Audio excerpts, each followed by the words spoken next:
விஜயோட இந்த சாங்கை கேளுங்க. நிறைய பேருக்கு இது ஃபேவரட் சாங்கா இருக்கும்ல. ஆக்சுவலா இது இந்த சாங்கோட காப்பி. இந்த சாங் யாரோடதுன்னா பாப் மார்லியோடது.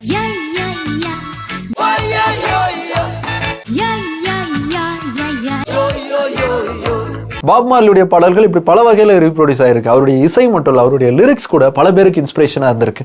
அப்படி ஒரு அசகாய கலைஞன் தான் பாப் மார்லி. ஜமைக்காவில் பிறந்து ஜமைக்கன் ரெகே மியூசிக்கை உலகம் முழுக்க கொண்டு போய் சேர்த்தவர் தான் பாப் மார்லி. அதிகாரத்தின் அடக்குமுறைகளுக்கு எதிராக, இனவெறியின் கொடுமைகளுக்கு எதிராக, சமூக நீதிக்கு ஆதரவா தொடர்ந்து எழுப்பப்பட்ட குரல் பாப் மார்லியோடது. அதனாலதான் அவருடைய பாடல்கள் இசை உலகத்துல மட்டும் இல்ல, பல அரசியல் களத்திலேயே பயங்கரமான சலசலப்புகளை உருவாக்குச்சு.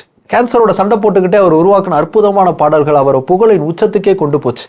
ஐரோப்பா, அமெரிக்காவுடைய சார்ட்ஸ்ல எல்லாம் அவருடைய சாங்ஸ் தான் நம்பர் 1ல இருந்துச்சு. சக்சஸ்ஃபுல்லான வேர்ல்ட் டூருக்குலாம் கூட அவர் போனார். ஆனா அது அத்தனையும் வச்சு அவர் என்னைக்குமே காசு பார்த்தது கிடையாது. ஒரு முறை உங்க பாடல்களால நீங்க பணக்காரர் ஆகலையே அப்படிங்கிற கேள்வி கேட்டப்போ, பணம் நிறைய வச்சிருக்கிறவன் பணக்காரன் இல்ல, மனிதர்களுடைய மனத்துல நீங்கா இடம் பிடிச்சவன் தான் பணக்காரன், நான் அப்படிப்பட்ட பணக்காரன்னு சொன்னவர் பாப் மார்லி. இப்படி தன் இசையால் உலகில் தனி புரட்சி செஞ்ச பாப் மார்லி 1945 பிறந்த தினம் இன்று. இதே மாதிரி பல தகவல்களை தெரிஞ்சுக்கிறதுக்கு பிக் பேங் போகன் சேனலை சப்ஸ்கிரைப் பண்ணுங்க.